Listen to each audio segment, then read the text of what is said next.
s'achève en 1973, mais grâce à l'acharnement de quelques passionnés, les lieux ont échappé à la destruction et à l'oubli. Ici, entre corons joliment préservés et restaurés, châssis à molettes, maisons directoriales, parcs, fosses et terrils, plus de 3 siècles de travail et de vie témoignent de l'activité charbonnière. Et ne soyez guère étonnés, dans le coin, charbon, canal et train, tout est lié. Jacques Bott, bonjour. Nous avons quitté le canal historique du centre provisoirement parce que vous teniez à m'emmener ce que j'appellerais la 3e gare de la Louvière. Oui, nous sommes ici sur une 3e gare, un réseau miniature à 1/8, vraiment près du canal du centre. En fait, ce réseau a été conçu dans le cadre d'un projet pédagogique. Il a été conçu en 1994, à l'initiative de certains enseignants qui se sont dit « travaillons ensemble sur un projet commun ». Et il a fallu 3 ans pour mettre en œuvre ce projet. Et concrètement, en 2000, on a ouvert le premier circuit ici à la Louvière sur ce réseau. Et tout est à l'échelle. Tout est à l'échelle, hein. La voie notamment, mais aussi les machines qui circulent. Ce qui est intéressant, c'est que tous les enseignants se sont mis en commun pour dire, voilà, on va faire ce réseau. Et il y avait les menuisiers, il y avait les ébénistes, il y avait les maçons, les électriciens. Et tout ça fait qu'après quelques années, on a un projet magnifique qui est réalisé. On découvre ici tout le patrimoine ferroviaire. Et à propos de patrimoine, sur le canal historique du centre, c'est un autre patrimoine, c'est le patrimoine fluvial qui lui aussi est très important. On va découvrir ce patrimoine et notamment ce qu'on peut voir sur à peine 3-4 km, ce sont les ponts fixes, les ponts levants ou levis et les ponts tournants. C'était des ponts qui étaient adaptés au tracé du canal. C'est des ponts qui étaient construits en fonction des rayons de courbure du canal. Le retour en enfance estompé, vous reprendrez votre balade sur le chemin de halage. Le présent taquinant le passé, le contraste n'en sera que plus saisissant lorsque vous quitterez le canal historique et épouserez les rives du nouveau canal. Un colosse se dressera alors dans le paysage. Vous voilà à présent face à l'ascenseur funiculaire de Strépitieux. Avec ses 110 mètres de haut, 135 mètres de long et 75 mètres de large, pour sûr, il vous donnera le tournis. Normal, c'est le plus grand jamais construit sur la planète.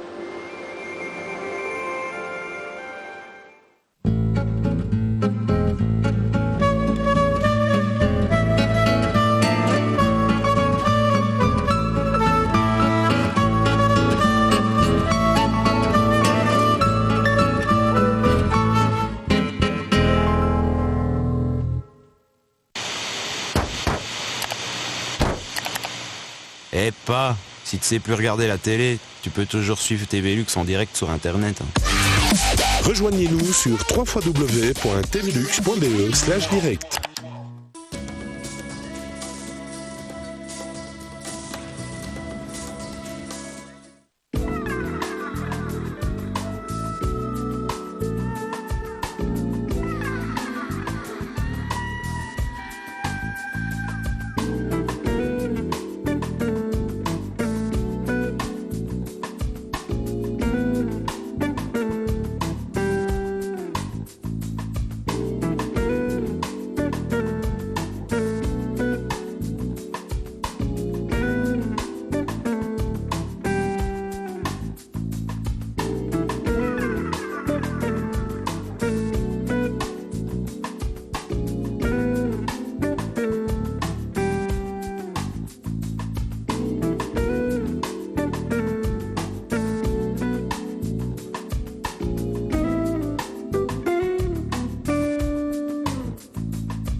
vous aide à tout réussir.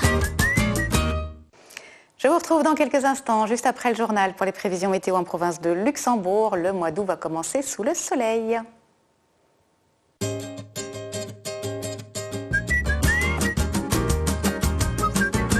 Brico vous aide à tout réussir.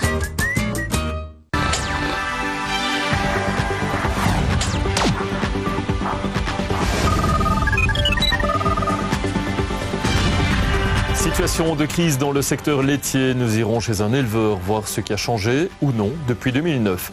Dans la commune de Manet, Manon Bernier, 27 ans, s'est lancé dans le maraîchage. À Virton, les randonnailles vous invitent à parcourir les paysages et à déguster les produits gourmets. Le site du Vélodrome à Rochefort se prépare pour la 2e édition du Timeless Festival. Et puis, dernier jour de notre semaine au camping à Florenville, où tout le monde se prépare pour le concours de fléchettes. Madame, Monsieur, bonjour. Voici tout juste une semaine, les producteurs de lait laissaient éclater leur colère lors de l'ouverture de la foire de Libramont. Revenus en berne, manque de perspective, leur désarroi est grand face à l'évolution du secteur. Alors en est-on revenu à l'année 2009, lors de la première crise du lait qui avait tant marqué les esprits? Qu'est-ce qui a changé depuis?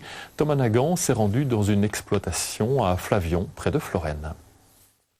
Vous vous souvenez de ces images, bien sûr. Elles avaient fait le tour du monde. La crise du lait atteignait son paroxysme. 6 ans plus tard, le sentiment d'être revenu à la case départ domine chez les producteurs laitiers. On est revenu à des niveaux de rentabilité, je vais dire, intéressants en 2013 et 2014. Ce qui nous a permis d'éponger les dettes que nous avions réalisées à l'époque. Et maintenant, on est de nouveau reparti dans un système où on perd de l'argent. En cause, selon les producteurs de lait, l'effet d'annonce induit par la fin des quotas au printemps dernier et puis aussi l'embargo russe. Ces deux effets d'annonce-là se sont télescopés sur le marché et ont créé une dépression au niveau des acheteurs. Les acheteurs en ont profité pour mettre une pression sur le prix vers le bas. Et ce n'est pas un hasard si les producteurs de lait dirigent leurs actions ces jours-ci vers les grands groupes de distribution. Aujourd'hui, je regrette que les grandes surfaces utilisent un produit aussi noble que le lait pour pouvoir faire baisser le prix et faire un produit d'appel. Je pense qu'il y a d'autres produits sur lesquels ils pourraient faire un produit d'appel. Pourquoi est-ce qu'ils ne le font pas sur le Coca-Cola ? Maurice et son fils Urbain étaient de la partie en 2009. Depuis, leur situation n'a guère évolué. Des gros investissements ont été consentis pour moderniser la laiterie. On avait deux solutions, soit on diminuait la production laitière, on augmentait la production céréalière, soit on continuait notre progression dans la production laitière, on diminuait la production céréalière. C'est notre choix qui a été fait parce qu'on ne sait pas faire deux métiers, on n'en a qu'un, c'est la production de lait. Ici, on traite une centaine de vaches en permanence. L'outil est performant, mais cela ne suffit pas pour assurer une rentabilité suffisante pour affronter les crises. Quand on a fait notre investissement, on a fait un calcul raisonnable en pensant pouvoir de temps en temps faire fi du revenu du travail dans les années difficiles. Or, aujourd'hui, on est vraiment en dessous, donc on n'a même pas de salaire et en plus on perd de l'argent. Il nous manque 20%, 20-25% d'argent tous les mois pour payer les factures qui viennent tous les mois. La solution, selon Maurice Moureau, elle passe par un retour à une forme de contingentement de la production pour que l'offre colle réellement à la demande de lait. Ses attentes vis-à-vis des politiques et des syndicats agricoles sont énormes, mais il ne cache pas son scepticisme. Malheureusement, on risque de déborder vers des actions qui ne sont pas structurées et ça c'est un peu triste. Vous vous sentez un peu abandonné par les syndicats? Ah oui, là clairement. Ah oui, ça c'est le moins qu'on puisse dire. Et pourtant je suis encore membre et je cotise encore. Voilà. Nous vous en parlions dans une précédente édition. l'Alter Tour a fait étape mardi et mercredi à Marbehan. Ce tour cycliste organisé par une ASBL française milite pour des alternatives environnementales et sociétales. Il reviendra dans la région dès le 2 août puisque l'étape de dimanche reliera en effet Charleville à Jeudine où le tour sera accueilli par le groupe Incroyable Comestibles sur 2 sites, le parking de l'école Croiscaille et l'ancienne salle paroissiale de Jeudine. Les festivités commenceront à 11h, l'accueil de l'Alter Tour se fera vers 17h et le tout se prolongera en soirée. Après cette étape jeudinoise, le tour passera mardi à Ménil-Église et le mercredi à la ferme de Sté à Bréban. Manon Bernier a 27 ans et en 2013, cette habitante de Vauchavannes, dans la commune de Manet, a décidé de se lancer avec passion dans le maraîchage. Depuis l'année dernière, un jour par semaine, elle vend les légumes qu'elle produit de manière biologique. Un portrait signé Antoine Masson et Geoffrey Lecoyer.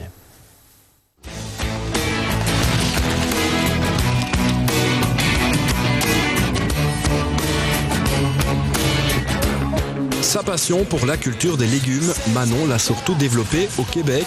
Avant de s'installer ici à Vaux-Chavannes, dans la maison de ses grands-parents, en 2013, la jeune maraîchère a travaillé dans des fermes bio de l'autre côté de l'Atlantique, et ce, dans le cadre d'une expérience de woofing, ce concept qui permet d'être hébergé dans une ferme en échange de main-d'œuvre. De retour de voyage, on a cherché un terrain où s'installer, et donc la maison de mes grands-parents était inoccupée, et on s'est installé ici parce qu'il y avait un terrain derrière.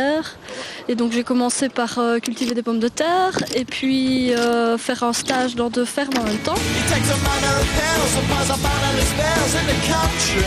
L'année suivante, en 2014, elle installe une première serre et entame la culture de son grand potager, tout en poursuivant en parallèle une activité professionnelle à mi-temps dans l'Horeca. Si Manon s'investit autant dans la culture de ses propres légumes, c'est avant tout pour elle. Derrière l'autonomie que lui procure la démarche, elle s'assure également de manger des produits sains, ayant du goût.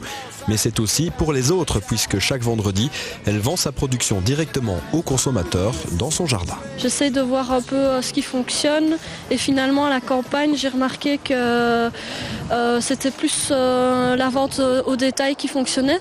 Parce que c'est beaucoup de personnes qui ont déjà des jardins ou qui sont déjà sensibilisées et préfèrent venir compléter ce qu'ils ont dans leur jardin. Aussi, leurs salades se sont fait manger par les limaces. Et là, ils viennent ici. Et donc voilà, ça marche vraiment bien, c'est gai. Pour l'aider dans sa tâche, Manon peut compter sur son compagnon Xavier, lui aussi indépendant, mais également sur toute une série de bénévoles, tant pour la vente que pour le travail de la terre.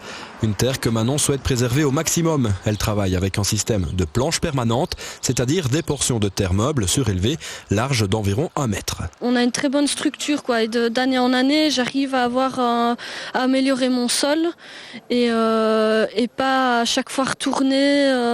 C'est tout un apprentissage aussi, c'est nouveau pour moi, donc j'ai l'impression qu'il me va falloir 10 ans pour être au top, mais voilà, c'est petit à petit. Le départ, c'est être jardinier, quoi. Et puis passer l'étape maraîchage, je crois que je suis encore dedans. Et donc c'est là où il faut pouvoir en vivre. Et donc je sais pas si mon choix est encore fait. Ouais, je fais tout pour, mais je me rends compte que c'est pas évident de pouvoir en vivre, effectivement. Donc je suis encore avec beaucoup de questions avec ça. Ouais. L'une des premières réponses positives à toutes ces questions est sans doute le succès de ces légumes. Chaque vendredi, ils sont très nombreux à venir se fournir chez Manon. Mais pour en vivre, il faudra vendre plus et donc produire plus. Défi auquel d'autres jeunes sont également confrontés. Ils sont, comme elle, en effet, de plus en plus nombreux à choisir la voie du maraîchage.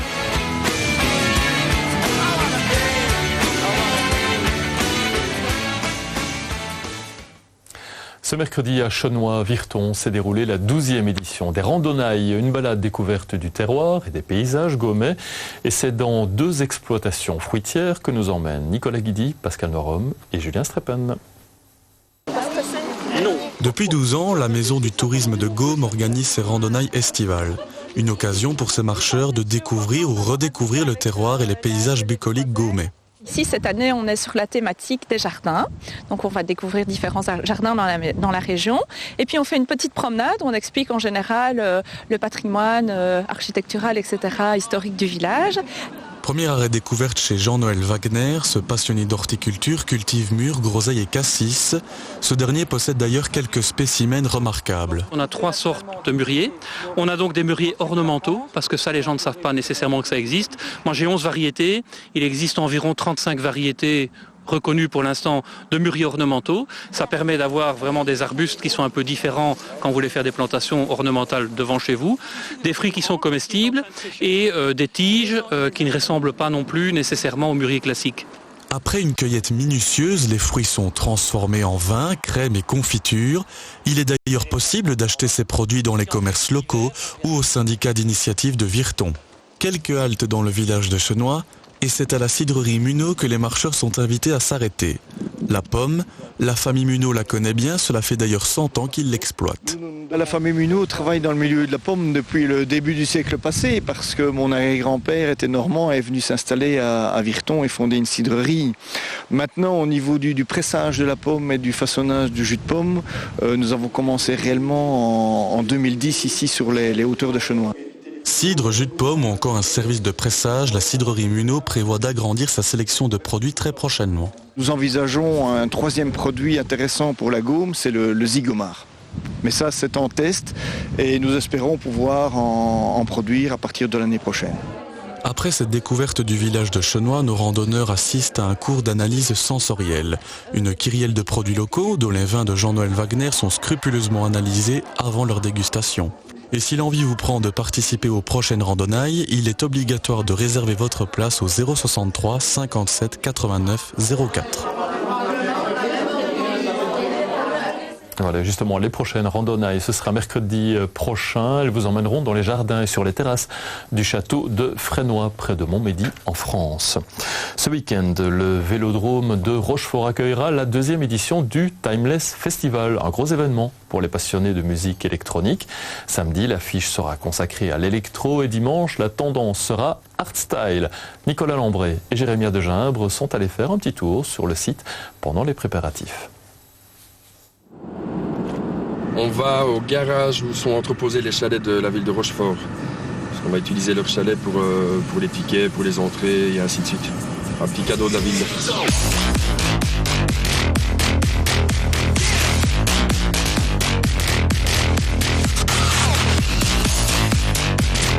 Après des mois de préparatifs, cela fait maintenant plusieurs jours qu'ils travaillent sur le Vélodrome pour que tout soit prêt. Montage, sono, VIP, accès, catering, le Timeless, ça commence samedi. Ça prend un certain temps. On a commencé à mon avis en février-mars niveau des réunions, booker les DJ et tout ça parce que c'est des échanges de mails qui prennent assez de temps. Clôturer le budget et demander à tous les fournisseurs au niveau du matériel. Cette 2e édition est le fruit d'une collaboration. L'équipe de base, déjà responsable des soirées We Want, travaille désormais avec Christophe Denis. L'histoire d'une rencontre entre des Rochefortois qui s'ignoraient. En fait, je les ai rencontrés parce que mon métier, d'abord, c'est l'affichage et la promotion des festivals. Et je les ai rencontrés dans ce cadre-là, ce qui voulait faire un petit peu d'affichage et de promotion au-delà de Rochefort. Et en plus booker un DJ, Robbie Benson, que je suis maintenant depuis 3-4 ans. Et donc on s'est rencontrés autour d'une terrasse à Rochefort. Ils ne savaient pas que j'étais rochefortois. Et puis dans la discussion, voilà, je leur ai dit je connais un tel qui peut apporter peut-être ça. Et puis ils m'ont proposé de s'associer momentanément en fait, pour cette année et pour les années futures, j'espère. Le résultat, ce sera donc 2 jours de festival, un samedi consacré à l'électro et un dimanche plus spécialisé dans des styles extrêmes. Le samedi en électro, on a 2M Press, Tony Junior, Robbie Benson, Furax qui a fait son comeback aussi. Le dimanche, on a une belle line-up en hardstyle. On a Davoudi, les Looney Tunes, Radical Redemption, MacDog et Datwikaz. Ça, ils sont beaucoup attendus. Une affiche qui a fait un bond dans la renommée des artistes depuis l'an dernier.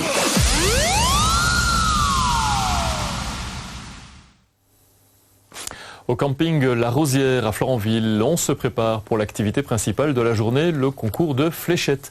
Heureusement, la pluie s'est arrêtée, les campeurs peuvent s'adonner à leurs activités préférées. Tranche de vie et dernier numéro de notre feuilleton de la semaine en compagnie de Pascal Noirhomme, Arnaud Crèvecoeur et Geoffrey Lecoyer. Hier c'était repos. Et là aujourd'hui vous allez faire quoi? C'est le concours de fléchettes normalement. Ah ouais. C'est pour le concours. Voilà. Il y a encore des prix à gagner avec la fléchette alors? Non, c'est des petits prix, hein. C'est pas de tombola. Hein. Ah ouais. Oui, ouais, voilà. On va essayer, on joue pour gagner. Hein.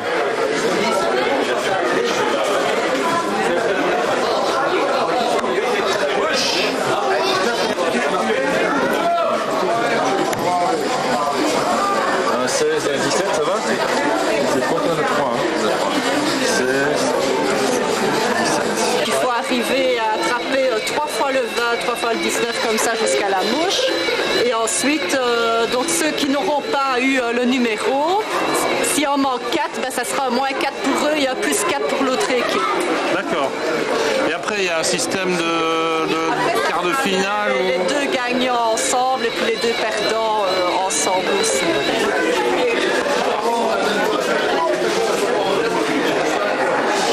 Il vous restez quoi, vous? Il nous reste la rose. Que la rose? La rose, 2 fois le 25. Les autres sont faits? Les autres sont faits, tout est fermé. Et ils sont bien revenus aussi. On était bien avancés, mais ils nous ont bien rattrapés maintenant. C'est serré quand même, non? Oh, très serré, très serré. Mais on termine tous les deux. On essaie de terminer la même chose. Chacun doit faire le 25 ou la rose. Un jeu très serré. Il y a des spécialistes? Non, normalement non. Donc ça c'est le camping, c'est voilà. Ici ils ont fait une équipe eux-mêmes et le prochain tournoi au mois d'août, ben là on fera tirage au sort. Comme ça s'il y a des fois deux. Pour la tombola, il y avait un vélo à gagner, mais pour les flèches. Ici je ne sais pas encore, on va aller chercher les lots après, donc tout le monde reçoit un lot après avoir fini de jouer. Oui. Ça se termine vers quelle heure? Ben, ici avec 2 équipes, ça va finir quand même assez tard. C'est facile.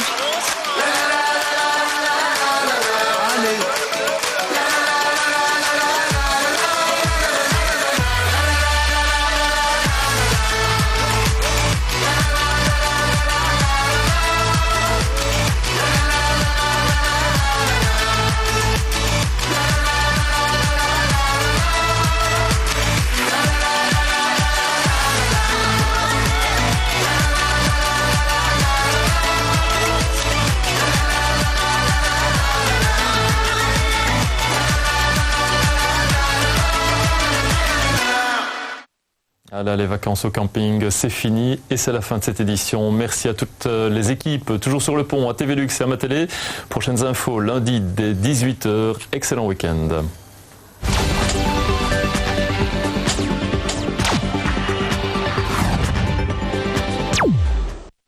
Quel que soit votre projet, chez Beobank, nous avons la solution que vous recherchez. Rendez-vous dans l'une de nos agences ou sur beobank.be. Beobank. Une banque s'ouvre à vous.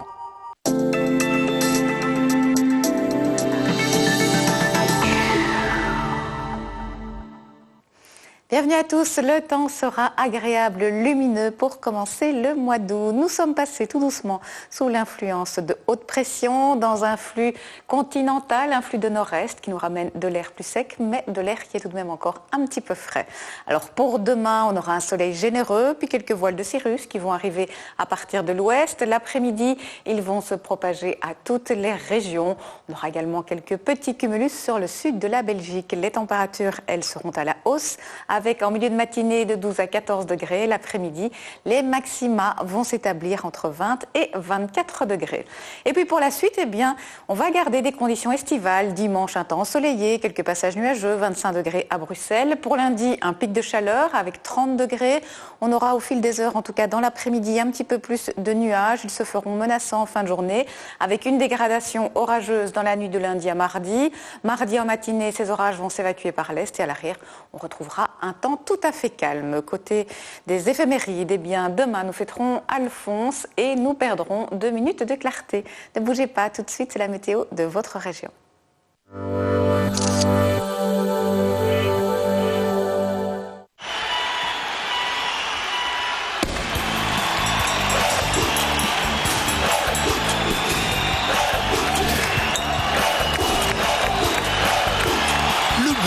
Le champion de la clôture. À Bourdon, à 5 km de Marche-en-Famenne. Rendez-vous sur legout.be.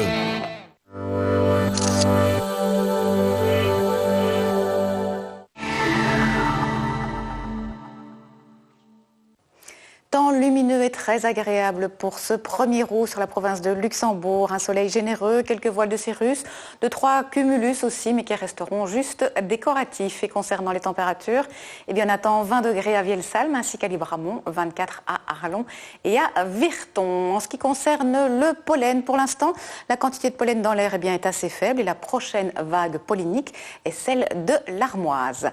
À la une du site d'information culturelle aufait.be, l'exposition Déviation avec avec des œuvres de l'artiste Frédéric Penel.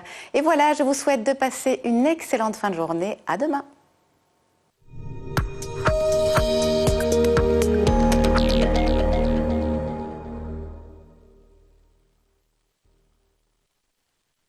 Quel que soit votre projet, chez Beobank, nous avons la solution que vous recherchez. Rendez-vous dans l'une de nos agences ou sur beobank.be. Beobank. Une banque s'ouvre à vous. Découvrez chaque mois de nouveaux concours exclusifs et gratuits sur www.tvlux.be et remportez de nombreux prix et cadeaux. À vos claviers, www.tvlux.be.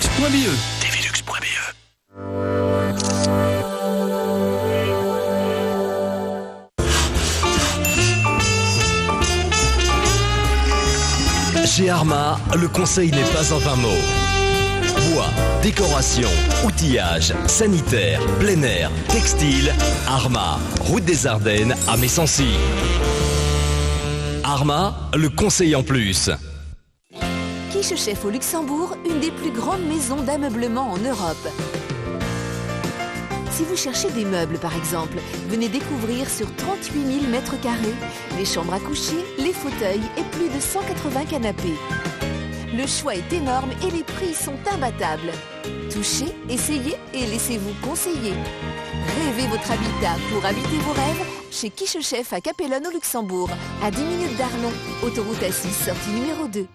Avec votre Brico-Centre Crémer à Libramont, tout devient possible près de chez vous. Votre magasin de bricolage numéro 1 dans la région vous propose un grand choix de produits pour la maison et le jardin. Électricité, sanitaire, menuiserie, quincaillerie, outillage, parquet, articles ménagers. Nos conseillers sont toujours à votre service pour vous aider dans vos choix. Brico Crémer, c'est aussi la peinture dans plus de 30 000 teintes disponibles, la découpe de vos panneaux, le verre sur mesure, la fabrication de clés et la location de machines. Brico Crémer à Libramont, accès facile, vaste parking.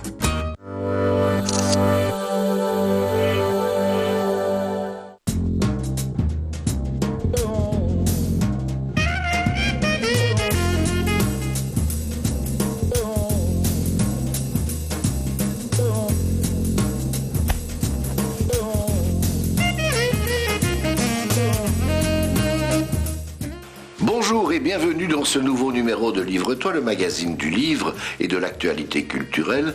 Nous sommes à Guerlange, commune d'Aubange, au domicile de Paul Mathieu, qui est notre invité aujourd'hui.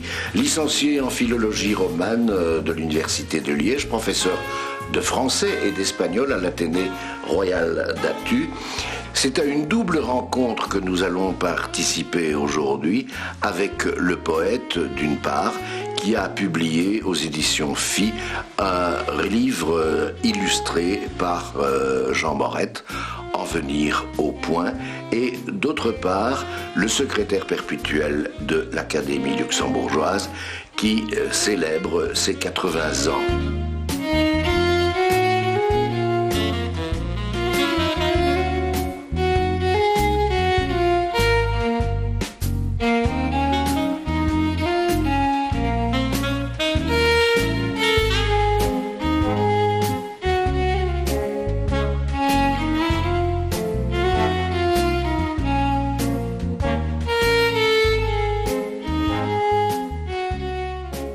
Nous sommes donc chez Paul Mathieu, notre invité aujourd'hui, parce que le lieu où nous aurions pu nous rencontrer, les locaux de l'Académie luxembourgeoise, sont encombrés de livres. Oui, déjà, les locaux, c'est peut-être un pluriel un peu Le abusif. local, oui.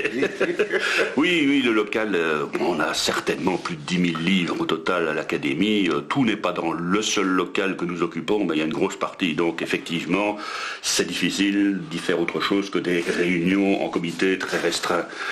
Cette noble dame existe depuis 80 ans. On vient de fêter l'année dernière, donc le 80e anniversaire. On a sorti un cahier spécial pour l'événement. Enfin, et C'est Pierre Annick qui s'est collé... Essentiellement, voilà. Donc, pour l'historique de l'Académie, c'est Pierre Annick qui s'en est chargé. On avait déjà des documents qui existaient, on a déjà des historiques qui ont été faits par le passé pour des périodes plus anciennes, et donc Pierre Annick a en quelque sorte réorganisé, repris le flambeau. Voilà, c'est ça. Ouais. Alors, dans quelles circonstances cette académie fut-elle créée? Je vois dans les fondateurs que Adrienne Dutoit, l'épouse du gouverneur de l'époque, Fernand van Donkerput, était la présidente pendant tout un temps. C'est ça, voilà. En fait, c'est parti d'un événement très particulier, très facile à dater, une grande exposition sur les arts dans le Luxembourg d'une façon générale, qui a eu lieu en 1934 à Arlon, qui reprenait aussi bien les créations de peintres, de sculpteurs luxembourgeois, mais alors aussi de certains artisans qui exposaient les livres des auteurs luxembourgeois, enfin le gros machin, quoi, en 1934. Et l'idée, donc cette exposition a été montée notamment par Hollenfels, qui va jouer un rôle dans la suite, Pierre Nothomb et quelques autres. Et l'idée, donc, est venue de prolonger finalement la dynamique qui avait été mise en place par cette exposition, en créant une académie. Alors le mot, déjà à l'époque, faisait sourire, parce qu'académie, ça faisait... Il y a un article dans... Oui, il y a plein de choses là-dessus. Dans le journal de Luxembourg. Oui, qui prend un petit peu à partie l'idée de créer une académie. Mais enfin bon, vu les objectifs, finalement, tout le monde s'est rallié à cette appellation-là, qui finalement convenait assez bien. Et donc, c'est l'épouse du gouverneur de l'époque qui a été sollicitée. À l'article 2 de l'objet social, cette compagnie a pour but de créer entre ses membres une collaboration amicale et d'encourager des initiatives, de susciter ou de consacrer des talents, de récompenser des mérites et des travaux, de favoriser tout ce qui peut contribuer à la meilleure connaissance et à l'honneur de la province de Luxembourg. C'est exactement ça, c'est exactement ça. On essaye de faire plusieurs fois par an des rencontres entre les membres de l'académie, de façon à ce qu'ils puissent échanger, qu'ils puissent se rencontrer, de créer des liens finalement. Et c'était vraiment le but qui était à l'origine de la création de l'académie, parce qu'il faut se remettre évidemment dans le contexte de l'époque. En 1934, on n'avait pas les facilités qu'on pourrait avoir aujourd'hui. Donc à l'époque, ça a vraiment joué ce rôle-là, de rapprocher des créateurs, des artistes qui sinon travaillaient effectivement chacun dans leur coin. Ça continue à être un des objectifs aujourd'hui. Nous avons les cahiers que nous publions de façon régulière, qui entendent aussi mettre en lumière certains domaines artistiques ou certains domaines scientifiques, parfois, ça dépend un petit peu, relatifs à la province de Luxembourg, à les faire connaître par un public plus large. Alors les manifestations, ben oui, on en fait de temps en temps. On a fait, par exemple, dans le cadre du 80e anniversaire, une grande exposition rétrospective sur les peintres qui ont été liés directement à l'académie. Puis alors nous avons invité des artistes contemporains à se joindre à l'exposition. Donc chaque académicien a invité un artiste contemporain pour compléter l'exposition qui s'est tenue donc à Arlon, à Saint-Hubert et à Marche. J'ai été frappé par la diversité des approches et des sujets. Mais oui, évidemment, puisqu'on essaye de toucher à tous les sujets qui peuvent avoir un intérêt pour le Luxembourg, on peut aussi bien avoir des articles historiques que des articles centrés sur tel ou tel artiste en particulier, ou bien sur tel mouvement artistique, ou sur tel aspect de la création dans le Luxembourg. Ça peut être des articles beaucoup plus techniques. Par exemple, quand on a fait le cahier relatif à la semois, on a eu tout un long article sur les origines du contrat rivière, donc quelque chose de très spécifique, de très technique, qui a été fait par des spécialistes de la Fondation universitaire luxembourgeoise. Donc ça peut toucher vraiment à des sujets très très divers. Il n'y a pas d'exclusive, en ce sens que pour peu évidemment que ce soit des articles qui ont un contenu tout de même assez riche, on a des sujets qui peuvent vraiment partir dans toutes les directions. Et dans cette livraison 26 de l'année 2014, qui célèbre les 80 ans de l'Académie, vous signez un article qui s'appelle « Regard sur la peinture luxembourgeoise du XVIIIe siècle jusqu'à l'époque de Camille Barthélemy ». Et c'est un article qui est très documenté, il y a de nombreuses références, d'autres auteurs qui ont traité Camille Barthélemy. Mais qui est pour vous Camille Barthélemy? Camille Barthélemy, pourquoi est-ce que je l'ai choisi? En fait, de façon vraiment très épisodique. Cet article-là n'a pas été écrit pour le 80e anniversaire de l'Académie. C'était une conférence qu'on m'avait demandé de donner à Liège il y a maintenant... certainement une douzaine d'années, justement parce qu'à Liège, on faisait une rétrospective autour de l'œuvre de Camille Barthélemy. Donc ça, c'est le point de départ. Alors Camille Barthélemy, ça tombait bien, parce que justement, Camille Barthélemy, c'est une des grandes figures qui ont marqué l'histoire de la peinture de Luxembourg. Il y en a d'autres, évidemment, Marie Hauet, etc. Mais disons que lui s'intégrait bien dans le cadre de ce 80e anniversaire, parce que c'était précisément un des fondateurs, un des membres... d'origine de l'Académie. Et Nick Weber, disparu il y a quelques années, éditeur à Luxembourg, qui publiait les cahiers luxembourgeois, a écrit à votre sujet: la position de cet homme tranquille me semble d'ailleurs reconnue parmi les grands poètes belges. Un auteur venu de la Belgique que j'ai rencontré à son kiosque. Oui, c'est vrai, Nick Weber, c'est un personnage, évidemment, avec qui j'ai eu l'occasion de travailler pendant presque une quinzaine d'années, quelqu'un qui a beaucoup compté dans l'histoire de la littérature luxembourgeoise du Grand-Duché, alors à ce moment-là, au-delà aussi d'ailleurs, quelqu'un avec qui j'ai pu publier beaucoup de choses dans les cahiers luxembourgeois, mais qui m'a aussi permis de publier finalement mon premier vrai livre. Donc un personnage à qui je dois évidemment énormément. En venir au point, paru aux éditions Filles dans la collection Graffiti, c'est le livre dont je voudrais avec vous m'entretenir. En venir au point. Point, on entend point avec un G. Oui. Et puis je l'ai correcté. Et puis je l'ai correcté, évidemment.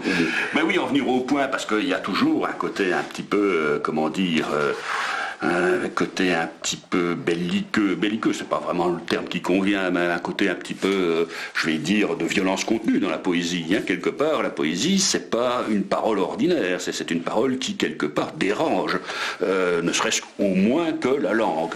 Puis alors, évidemment, ça peut aller plus loin que ça. Il y a un côté peut-être subversif, oui, on pourrait presque aller jusque-là, en tout cas engagé. Il y a parfois de ça. Maintenant, en venir au point, POINT, parce que c'est toujours aussi une espèce de mise au point de son propre parcours, peut-être, ou de son parcours dans la poésie où il y a peu de ponctuation. En plus, oui. Oui, justement, évidemment, c'est un jeu sur cette poésie moderne, ou qui se veut moderne, qu'est-ce que ça veut dire moderne, qui refuse ou qui rejette en tout cas beaucoup la ponctuation, et puis qui quelque part, il revient quand même, parce que oui, à un moment donné... J'ai choisi comme premier extrait un extrait de Nuit. L'orange est pressé, coupé en deux, mécaniquement vidé jusqu'au pépin.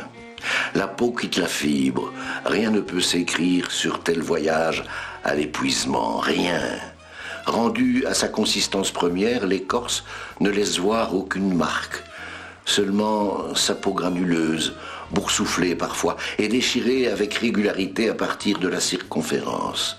C'est étrange ce fruit qui exprime seul pour tout ce qu'on ne peut pas dire avec cette impression de saignée d'or. Où sont les traces? Tout masque le glissement de la lame, tout s'opère à l'intérieur. Et ça se poursuit comme ça.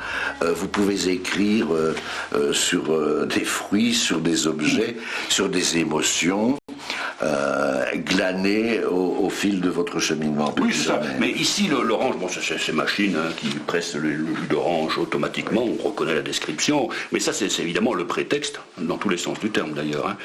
Parce que derrière l'orange, il y a évidemment tout ce qui peut se cacher comme mise à mal de certaines personnes dans des conditions extrêmes, dans des conditions de violence extrême. On parlait de violence tout à l'heure, ou de subversion, ou de dénonciation en tout cas. C'est un peu ça, quoi, finalement. Cette machine qui presse l'orange, c'est tout ce qui peut faire à un moment donné que l'individu se sente mal, se sente oppressé, se sente parfois menacé physiquement. Alors évidemment, des exemples dans l'histoire, on en a à foison. Où conduit la poésie pour l'auteur? partout et nulle part. Partout et nulle part. L'essentiel, comme disait l'autre, est dans le chemin. Donc l'aboutissement. L'aboutissement, c'est toujours quelque chose de problématique, parce que quand est-ce qu'un texte est terminé? Quand est-ce qu'un récit est terminé, d'un point de vue poétique? On a l'impression qu'il y a toujours des choses qui ouvrent de nouvelles portes. On a l'impression d'être toujours dans la recherche. Il y a un petit peu de ça. Alors en venir au point, c'est ça aussi, quoi, finalement. Hein. C'est essayer à un moment donné de faire le point, en sachant bien que d'un autre côté, ce ne sera pas terminé. Cette passion de l'écriture, d'où vient-elle? Un article de l'Avenir du Luxembourg parle d'un grand-père. Oui, c'est vrai. Mon grand-père lisait énormément. Il avait une bibliothèque relativement importante. Et donc, évidemment, j'ai commencé par là. J'ai commencé par mais très bizarrement, mon père lisait beaucoup aussi. Donc, finalement, des deux côtés, mon grand-père maternel et mon père ont vraiment été des modèles de lecteurs. On peut dire que vous avez toujours écrit? Oh oui, je pense. Je pense que j'ai toujours été là-dedans. Oui, c'est vrai que j'ai toujours...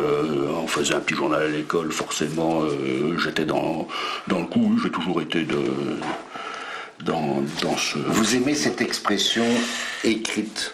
Comme disait l'autre, j'écris parce que je ne peux pas faire autrement. Oui. C'est comme ça. Et vous vous souvenez de votre premier texte publié? Les premiers textes publiés... Les premiers textes publiés dans autre chose que quelque chose qui serait du contexte scolaire, c'était dans la revue de la Maison des Jeunes d'Atu. Donc là, ça remonte au milieu fin des années 70, quelque chose comme ça, ouais. Et bizarrement, c'était d'ailleurs des textes de critique déjà, sur certains textes, sur certains ouvrages, comme quoi. On ne se refait pas. On ne se refait pas, non. Et la poésie parle-t-elle de la réalité? Mais qu'est-ce que la réalité, du reste? Et oui, quelque part, la poésie est forcément une forme de réalité. La poésie crée d'ailleurs sa propre réalité, ou recrée sa propre réalité. C'est une forme de recréation de la réalité, quelque part. Elle est en prise directe sur le réel, mais elle le dit d'une façon complètement différente de ce qu'on pourrait utiliser dans le langage. Et il y a autant de réalité que de lecteurs. Bien entendu, évidemment. À partir du moment où le texte est lâché, il n'appartient plus à l'auteur, et c'est le lecteur qui le recrée. Paul Mathieu, aux éditions FI, dans la collection Graffiti, en coédition avec les écrits des Forges du Québec. Je voulais qu'on se quitte, Paul, par un des poèmes qui se trouve à la toute fin de votre recueil. L'hôte s'est retiré aux lisières du tangible. Le monde se serait-il dessillé? Sur le fil, il hésite, donne à peu près des choses, mais ne livre rien, sauf 2 ou 3 lettres auxquelles, à l'occasion, la vrille du temps prêtera vie, sinon sens. Paul Mathieu, merci. Merci.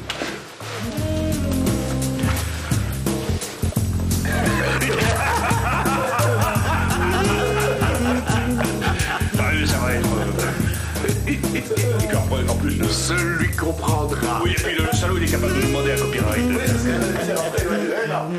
C'est moi qui l'ai inventé. Savez-vous que dans les bâtiments de la bibliothèque provinciale, à Marche-en-Famenne, se cache une curiosité unique en Belgique? Les écrivains de la province de Luxembourg ont leur propre librairie, la librairie du service du livre luxembourgeois. C'est plus de 8000 titres d'auteurs exclusivement nés, habitants ou édités dans votre province. Infos et catalogue en ligne sur www.servicedulivre.be.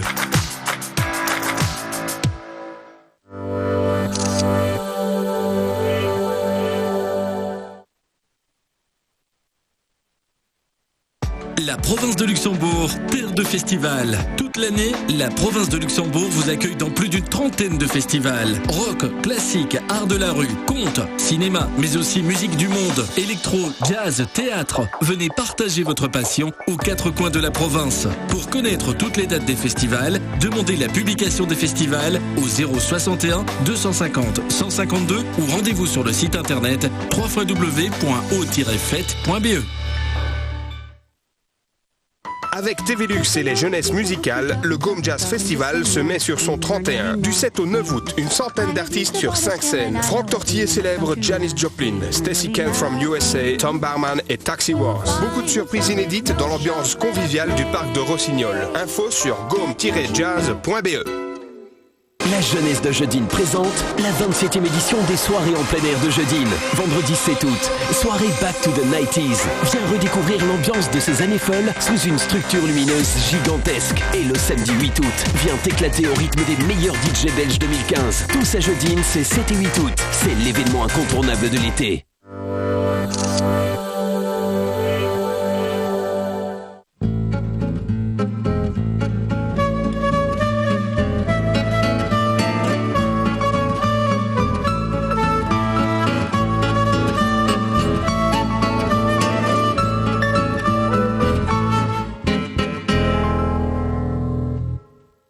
Bonjour à toutes et à tous. Aujourd'hui, c'est à Houdingueny, aux portes de la Louvière, que nous nous retrouvons. Nous allons parcourir un des tronçons incontournables du Ravel, le canal historique du centre. En selle donc pour ce nouveau numéro des chemins du Ravel qui va rimer avec patrimoine industriel.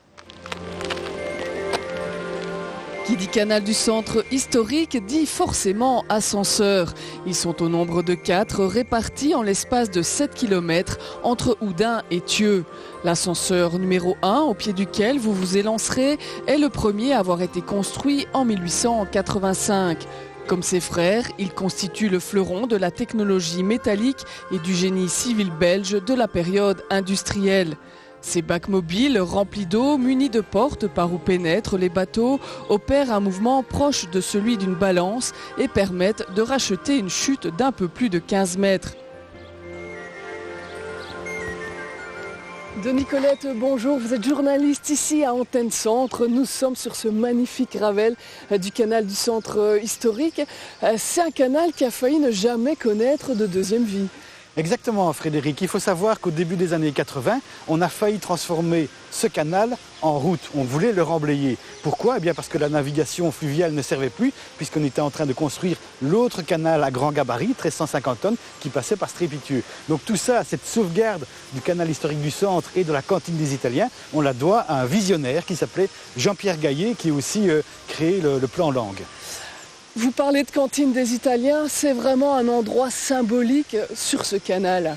Eh bien, c'est ici qu'après la Seconde Guerre mondiale, donc dans les années 46-47, Boel, dont le château est de l'autre côté du canal, a accueilli les tout premiers ouvriers qui venaient travailler dans la sidérurgie. Pas dans les charbonnages, mais dans la sidérurgie. Et donc, pour les accueillir, il devait créer une sorte de phalanstère, un endroit où on se retrouvait ensemble pour loger ces ouvriers, principalement des hommes célibataires, et les conditions de vie n'étaient pas très évidentes. C'est votre coup de cœur, c'est aussi l'objet de votre reportage qu'on découvre tout de suite. D'accord. Cette cantine, située le long du canal, a hébergé des travailleurs italiens dès le mois d'avril 1947. Ouvriers dans la sidérurgie pour Boel, ces hommes venaient principalement du nord de l'Italie. Boel disait les gens du Nord ont une capacité d'adaptation, donc il ne faut pas qu'il y ait un prérequis et on ne peut pas aller au-delà de Florence. Donc eux, ils arrivaient, ils étaient